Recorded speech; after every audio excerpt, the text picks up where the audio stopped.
Agro knowledge initiative के सभी दर्शकों को मेरा नमस्कार। मैं डॉक्टर राजीव शुक्ला, सस्य विज्ञान विभाग, कृषि विश्वविद्यालय पंतनगर में कार्यरत हूँ।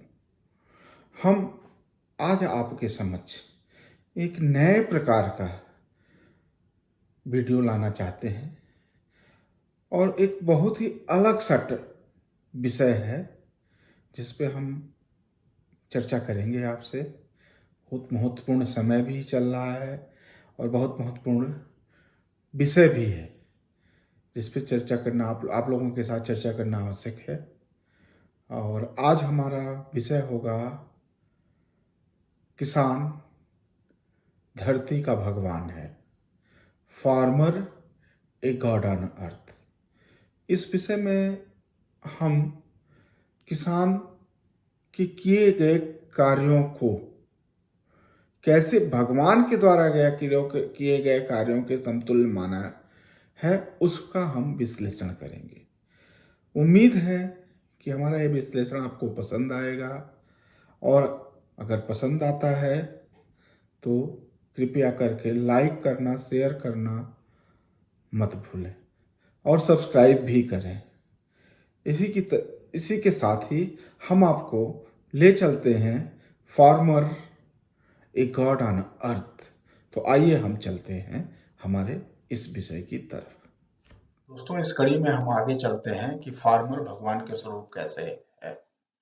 हम आपको जैसे यहाँ दिख रहा है कि हमने गॉड यहाँ लिख रखा है। गॉड लिख रखा है तो गॉड को अगर हम लिटरल मीनिंग करें तो गॉड 3 वर्ड से मिलकर बना है।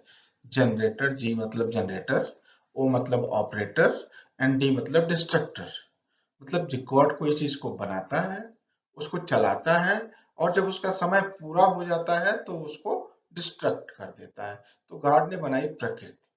प्रकृति में हर चीज उसने हमको मुफ्त में दी, चाहे वो हमारी मिट्टी है, चाहे वो हमारा पानी है, चाहे वो हमारी हवा है, चाहे हमारे वो पेड़ पौधे हैं, चाहे वो हमारा मनुष्य है, चाहे वो हमारा जानवर है, चाहे हमारा माइक्रो ऑर्गेनिज्म है या छोटे जीव जंतु हैं जो आंखों से दिखाई देते हैं या नहीं दिखाई देते हैं। समुद्री सब हमको गॉड ने बड़े हेल्दी स्वरूप में दिया और सब मुफ्त में दिया।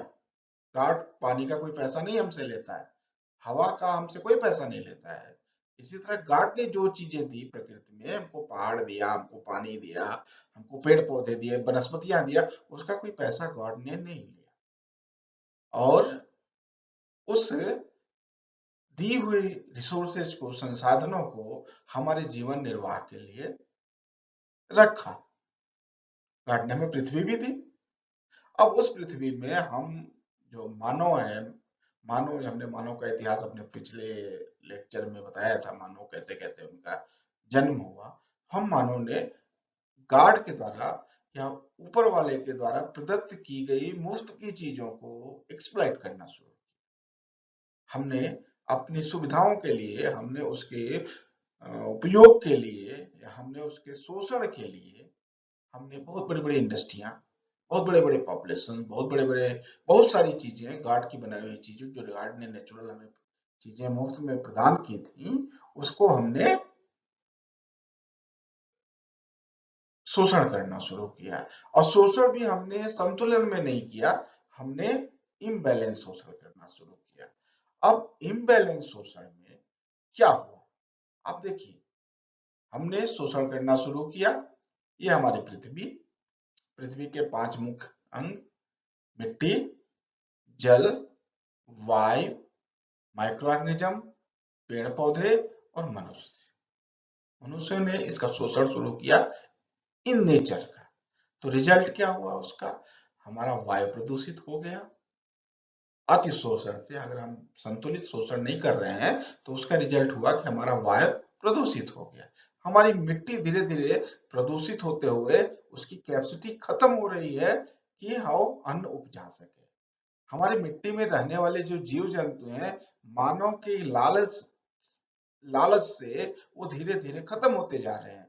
तो वो अपने इकोसिस्टम को मेंटेन करने में सहायक नहीं हो पा रहे हैं या उसको मेंटेन नहीं कर पा रहे। जो स्वच्छ जल है, आपको शायद पता होगा कि वर्षा का जल सबसे स्वच्छ माना जाता है और उस वर्षा के जल के बाद ही सारे जल बनते हैं, तो जो जल तो कभी स्वच्छ हुआ करता था, हमने अपने लालच को, उसको ग्रीडफुल लेते हुए, उसको अपनी आकांक्षाओं और महत्वाकांक्षाओं को पूरा करने के लिए हमने जल में हमारे नेचुरल वाटर बॉडीज हैं, जैसे नदियां हैं, तालाब हैं, उसके अंदर हमने गंदा जल डालना शुरू किया। और लाइफ, जो जल के अंदर भी लाइफ है, जैसे हमारी मछलियां हैं और बहुत सारे व्हेल हैं, स्नेल है, एल्गी है, बहुत सारी लाइफ है जल के अंदर, उनको हमने मारना शुरू किया।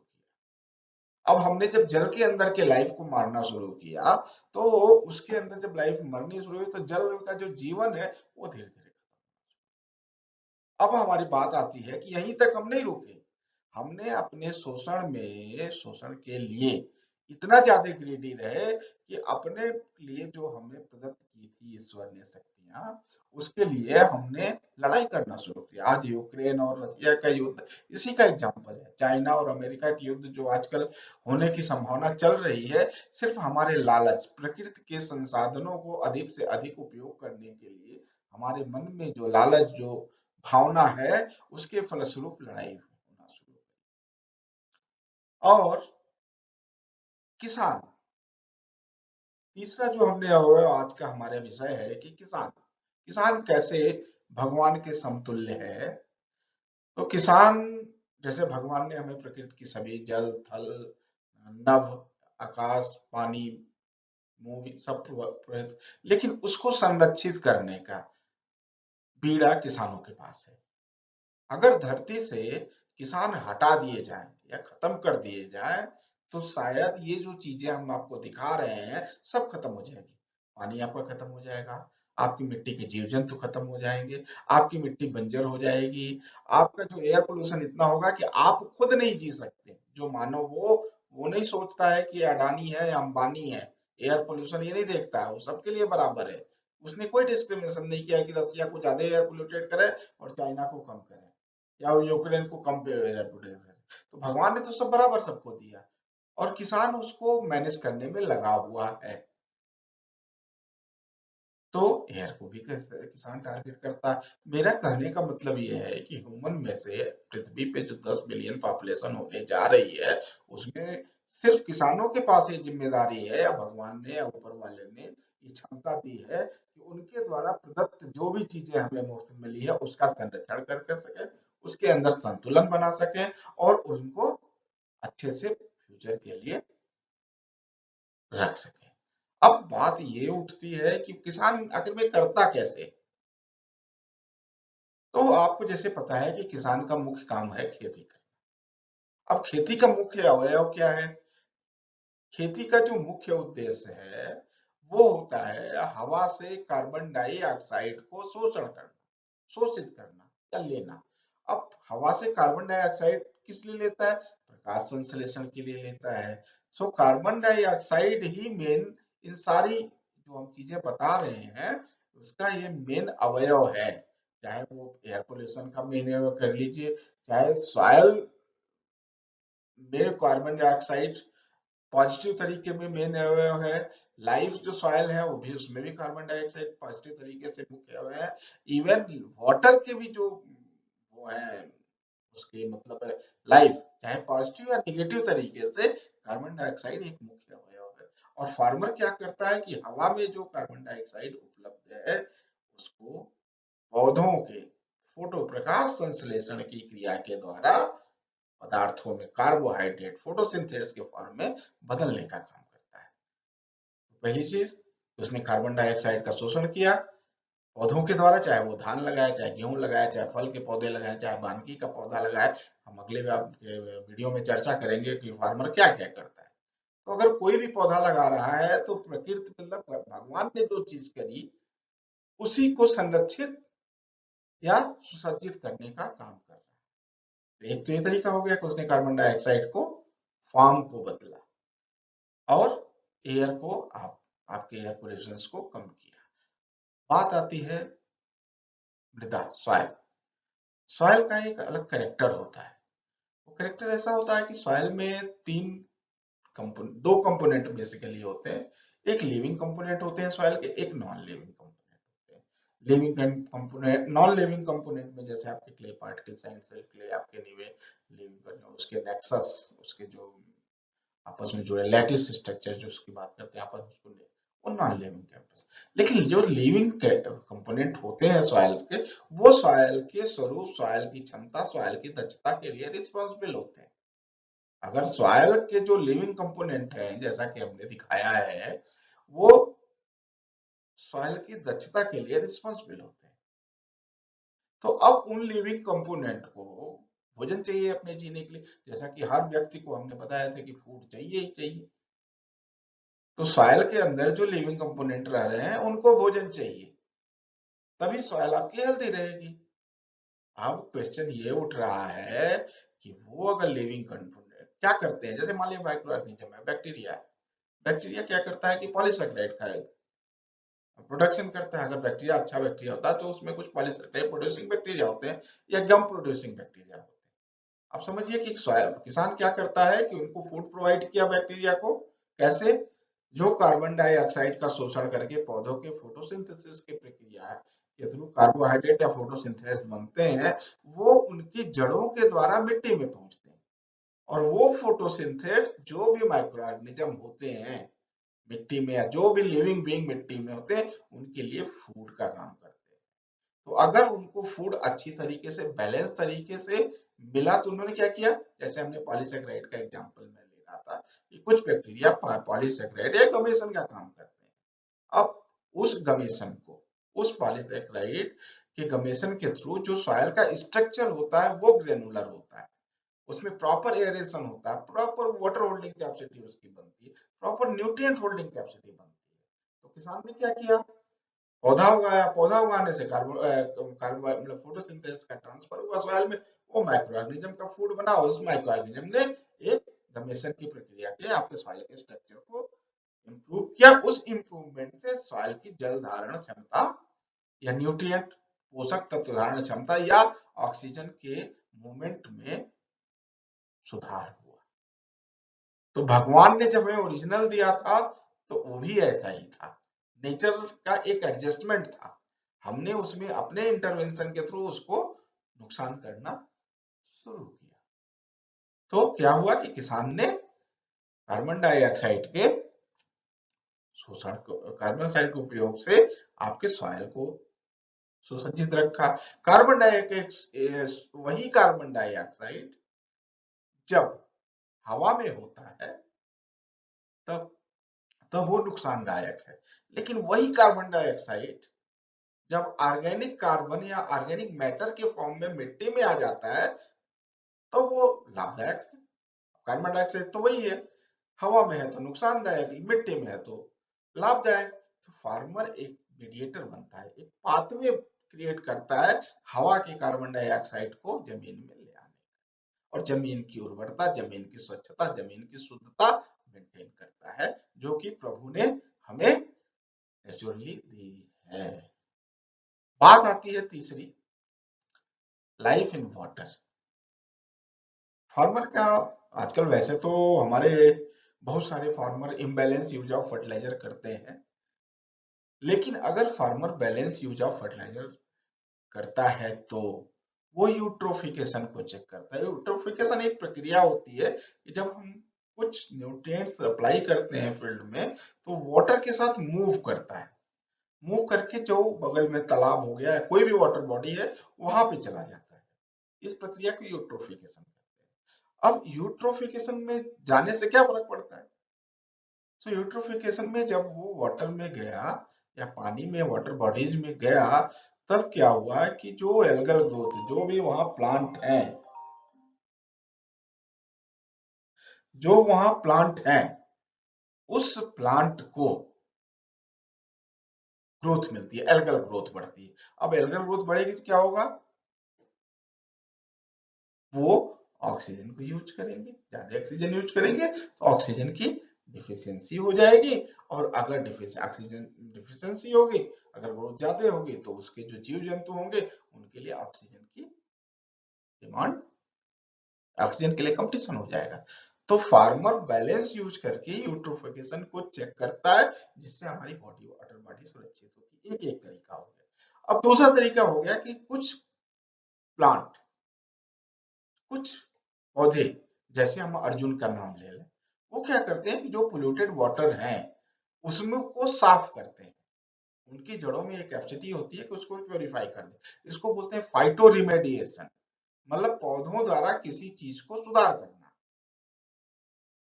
तो कुछ पौधे ऐसे भी हैं, जैसे मस्टर्ड भी है, ऐसा एक पौधा है जिसमें वाटर रिमेडिएशन की कैपेसिटी है। कुछ और अर्जुन का पौधा है। तो किसान इस तरीके से भी, चूंकि पौधा उगाता है, पौधा क्या करते हैं, फाइटो रिमेडिएशन का काम करते हैं, तो जल को नेचुरल वे में लाने में भी रोल प्ले करता है। तो इस तरह ये होगा इक्विवेलेंट हो गया। तीसरा, भगवान ने इंसान को बनाया, इंसान को बुद्धि दी। दुनिया में कोई और ऐसा क्रिएचर नहीं है जिसके पास सेंस हो। सेंस तो सभी के पास है, सोचने और समझने की क्षमता, सिर्फ मानव इंसान बनाया। और हमारे एक बहुत मतलब तो बहुत ही बड़े मतलब विख्यात, अब तो नहीं रहे, कृषि वैज्ञानिक, जिनको हम नॉर्मन ई बोरलॉग के नाम से जानते हैं, उनको नोबेल प्राइज मिला था, शांति का नोबेल प्राइज मिला था। वो कृषि वैज्ञानिक थे लेकिन उनको शांति का नोबेल प्राइज मिला था। और उन्होंने एक स्टेटमेंट दिया था कि शांति खाली पेट नहीं आ सकती।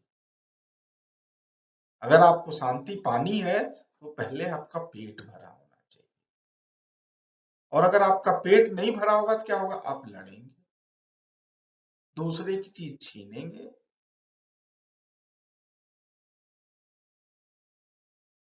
तो पेट फार्मर पूरे पूरे विश्व का पेट फार्मर भरता है, किसान भरता है। सोचिए अगर पेट न भरे तो क्या होगा, गृह युद्ध हो जाएगा। देश बड़ी बड़ी सेनाओं को पालता है बाहर से युद्ध रोकने के लिए, जैसे भारत पाकिस्तान रख लीजिए, इसमें यूक्रेन रसिया ले लीजिए, बड़े बड़े सेनाएं लड़ती हैं इसमें। चाइना यूएसए ले लीजिए आज के दिन में। लेकिन अगर पेट न भरा हो तो गृह युद्ध होगा। तो फार्मर गृह युद्ध को भी रोकता है, और ये फार्मर का बहुत बड़ा कंट्रीब्यूशन है, जो दिखता नहीं है कि फार्मर गृह युद्ध रोक रहा है, लेकिन कंट्रीब्यूशन इसका बहुत बड़ा है गृह युद्ध रोकने में, क्योंकि आपकी भूख को शांत करता है, जिससे आपका मन शांत होता है, और मन शांत होता है तो मुझे एक प्रसंग याद आता है। अभी कुछ साल पहले की बात है। चाइना, सॉरी, यूएसए यूएसए ने डिसाइड किया, यूएसए कारण का बड़ा मतलब मेज या मक्का बहुत ज्यादा उगाता है, विश्व में सबसे ज्यादा उगाता है। तो यूएसए ने डिसाइड किया कि हम ऐसा करेगा कि हम मेज का हम एक्सपोर्ट नहीं करेंगे अफ्रीकन कंट्री में। अफ्रीकन कंट्री का ये मेन मुख्य भोजन है मेज, मक्का। तो उन्होंने डिसाइड किया, नहीं अब हम मेज का जो है एक्सपोर्ट नहीं करेंगे, हम मेज से बनाएंगे बायोडीजल, इथेनॉल बनाएंगे। और अफ्रीका में उस साल, मुझे याद नहीं आ रहा है कायदे से कि कौन सा ईयर था, उस साल एक ब्रेड ब्रेड का एक टुकड़ा जो हम सुबह ब्रेकफास्ट में लेते हैं, एक ब्रेड ब्रेड के एक टुकड़े के लिए 5 लोगों की हत्या हो गई, सिर्फ ब्रेड के एक टुकड़े के लिए। तो समझिए भोजन कितना इंपॉर्टेंट चीज है मानव के लिए। सब बेकार है, आपकी इंडस्ट्री, आपकी गाड़ी घोड़ा कार बंगला, भोजन जरूरी है, तभी आपका पहली शांति का पहला पाठ भोजन से शुरू होता है, और किसान उस भोजन को आपको प्रोवाइड कराता है।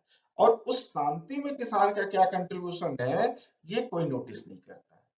सेनाएं हमारी बड़ी महंगी से महंगी होनी चाहिए, बहुत ज्यादा पैसा हम सेनाओं के ऊपर खर्च कर रहे हैं, लेकिन भोजन की शांति के लिए हम कोई पैसा, उस पर किसान को कंट्रीब्यूशन मिलना चाहिए कि भाई आप सबको फूड देते हैं तो इसको कुछ ना कुछ इसको बेनिफिट मिलना चाहिए, उसको भी कंट्रीब्यूशन में लाना चाहिए। अगर एक इंडस्ट्री कोई भी चीज तैयार करती है तो वो लेबर से लेके बिजली से लेके पानी लेकर के और अपना क्या कहते हैं उसको बेनिफिट, अपना प्रॉफिट जोड़ करके उस पदार्थ का मूल्य लगाती है। लेकिन किसान के तो 1 किलो गेहूं का मूल्य ही 1 किलो गेहूं का लगता है। उसने क्या कंट्रीब्यूट किया है इसका कोई मूल्य नहीं लगता है, कि उसने नेचर को कितना सेव किया है। आपकी मिट्टी को अगर किसान सेव नहीं करे तो क्या 2-4-10 साल बाद में आपको गेहूं उगाने की कैपेसिटी रहेगी? नहीं रहेगी। आपके अगर हवा को वो नहीं सुधारे, उसका कार्बन डाइऑक्साइड नहीं अवशोषित करे, तो क्या आपके अंदर एक कैपेसिटी रहेगी? आप जी पाएंगे?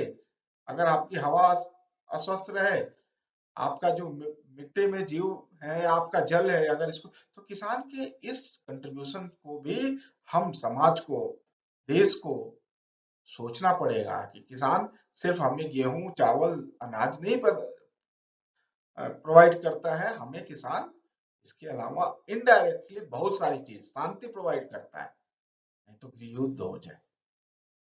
तो इस तरीके से किसान, अगर हम भगवान से किसान की तुलना करते हैं, तो इस तरीके से किसान, भगवान को तो किसी ने देखा नहीं, लेकिन अर्थ का अगर सही मायने में कोई भगवान है तो किसान है। लोग डॉक्टर को भगवान मानते हैं, लेकिन डॉक्टर भगवान तब होता है जब आप बीमार पड़ते हैं, लेकिन किसान तो हर दिन का भगवान है, सुबह से लेकर शाम तक का भगवान है।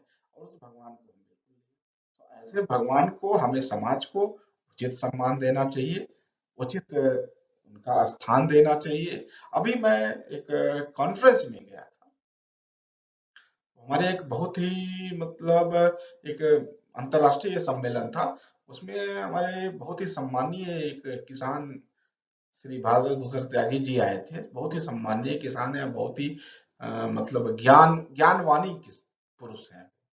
उन्होंने कहा कि किसान पैदा करता है तो उसके लिए बीज बाजार से लाता है। ये हमारे दिल को छू गया उनका स्टेटमेंट। अगर उसको जब डीजल है वो भी बाजार से लाना है, अगर उसको खाद है तो भी बाजार से लाना है, सब कुछ मतलब किसान को एक बाजार बना दिया गया। और जब वही आलू वो पैदा करके बाजार में बेचने जाता है तो 2 रुपया किलो बिकता है, और फिर जब वो चिप्स के फॉर्म में खरीदने जाता है तो 15 रुपए में 10 ग्राम मिलता है। तो उनका ये वक्तव्य मुझे बहुत अच्छा लगा उस सम्मेलन में, कि अगर किसान को बाजार के हवाले न किया जाए, किसान को किसान के कंट्रीब्यूशन के हिसाब से सम्मान मिले, तो शायद हमारा किसान बहुत ही उन्नत होगा। जैसे कि हमने कल अपने वीडियो में बताया था कि किसान सबसे रिचेस्ट होता था जब किसान शब्द की उत्पत्ति हुई थी, उससे धनी समाज में कोई नहीं होता था। लेकिन आज एक और चीज, मैं किसान, चूंकि मैं किसान और भगवान पे बोल रहा हूं, आज मैं एक चीज कहना चाहता हूं अपने दर्शकों से, कि हमारे दिमाग में जो ये फीडिंग की जा रही है, कई वर्षों से की जा रही है, हमारे किसान दीनहीन है, हमारे किसान के पास पैसा नहीं है, गरीब है। ऐसा नहीं है। आप कभी अगर आपको पढ़ने का शौक हो तो कभी मुगल काल के पहले के किसानों की बारे में पढ़ें, मुगल काल के किसानों के बारे में पढ़ें। जब से किसानों का शोषण हुआ भारत में, नील की खेती जिसकी पहला स्टार्टेड है, नील की खेती, गन्ने की खेती, तब से हमारा किसान गरीब और दुखियारी हुआ। उसके पहले हमारा किसान सबसे सुखी व्यक्ति था इस धरती का। और हमारे किसान के बार बार जो प्रोजेक्ट किया जा रहा है या किया जाता है कि हमारे किसान दीनहीन गरीब है, वो सिर्फ और सिर्फ हमारी जो जनरेशन है उसको खेती से विमुख करने का एक प्रयास है। अरे यार खेती क्या करोगे, उसमें तो बड़ा गरीब होता है, उसके पास तो फटे जूते, फटे चप्पल होते हैं। जबकि वास्तविकता ये है कि अगर इस पृथ्वी पे मानव का जीवन मिला है, तो मानव के जीवन के रूप में किसान ही सबसे ज्यादा कंट्रीब्यूट कर रहा है इस पृथ्वी को संरक्षण और बचाने में। हम एज ए नॉन किसान, हम सिर्फ और सिर्फ इस पृथ्वी का दोहन करने में लगे हुए हैं। तो इन हमारे कुछ लॉजिक के साथ हमें ऐसा लगे, मेरे पर्सनल ओपिनियन है, हमें ऐसा लगता है कि किसान पृथ्वी का भगवान है। अभी हम कुछ अगले स्लाइड में आपको बताएंगे कि कुछ, बाकी हमने सारी चीजें बता रखी है, बट कुछ और शब्द हैं जो किसान केयर करता है। वो ये ह्यूमंस को केयर करता है, कस्टोडियन ऑफ अर्थ भी कह सकते हैं किसान को। हमने ऑलरेडी सब चीजें इसमें डिस्कस कर रखी है कि किसान ह्यूमंस को केयर करता है, किसान अपने पानी को केयर करता है, किसान अपने मिट्टी को केयर करता है, किसान अपने सोसाइटी को भी केयर करता है। सबसे ज्यादा अगर सोसाइटी को केयर करने वाला कोई व्यक्ति है तो वो किसान है। सबसे बड़ा नेक्सस है किसान का सोसाइटी में कंट्रीब्यूशन है। किसान हम मानव आम मानव तो कम, किसान हमारे जानवरों मतलब सिर्फ मानव ही नहीं, जानवरों की भी भूख की रक्षा किसान करता है। और जानवर ही नहीं, जो आंखों से न दिखने वाले जीव जंतु हैं, बैक्टीरिया, फंजाई, नेमाटोड, केचुआ, इनकी भी जो है भूख की जो जिम्मेदारी है वो किसान ही पूरा करता है। ये बात किसान को भी नहीं पता है कि जो वो पौधा उगाता है उसके फोटोसिंथेसिस से इनका जीवन चलता है, नेचर की रक्षा करता है, पहाड़ की रक्षा करता है, पहाड़ आपके जो जलों की रक्षा करता है, आपकी मिट्टी की रक्षा करता है। तो इन सभी चीजों की इकोनॉमी में भी आजकल कोई बाजारी युग है, और अगर बाजारी युग की हम चर्चा न करें इन सारे बातों के साथ तो किसान का उद्देश्य पूरा नहीं होता है। किसान कंज्यूमर की भी रक्षा करता है। कंज्यूमर को क्या चाहिए वो किसान उगाता है। कंज्यूमर को खट्टे टमाटर, देसी टमाटर चाहिए तो किसान देसी टमाटर उगाता है। कंज्यूमर को अगर फार्मी टमाटर चाहिए तो किसान फार्मी टमाटर उगाता है। किसान के प्रोडक्ट की बदौलत कितने ही मिडिल मैन का घर चलता है। अगर किसान का प्रोडक्ट ना हो तो मिडिल मैन नामक कम्युनिटी एग्रीकल्चरल प्रोड्यूस से खत्म हो जाएगी। किसान, बहुत सारी एग्रीकल्चर इंडस्ट्रीज हैं जो एग्रीकल्चर बेस्ड है, जैसे कपड़ा इंडस्ट्री हो गई आपकी, फूड प्रोसेसिंग इंडस्ट्री हो गई आपकी, इसी तरीके से बहुत है, ब्रेड इंडस्ट्री हो गई, बिस्किट इंडस्ट्री हो गई, ये सब किसानों के बदल में चलती है। अगर किसान इनको रॉ मटेरियल नहीं प्रोवाइड करे तो इंडस्ट्री नहीं चल सकती। इन्हीं शब्दों के साथ मैं राजीव शुक्ला आज अपने वाणी को यही विराम देता हूं और आपसे अनुरोध करता हूं कि अगर हमारा वीडियो आपको पसंद आया हो तो लाइक, सब्सक्राइब और शेयर करना ना भूलें। नमस्कार, फिर मिलते हैं कोई नए उदाहरण और नए विषय के साथ। आज के लिए बस इतना ही। धन्यवाद।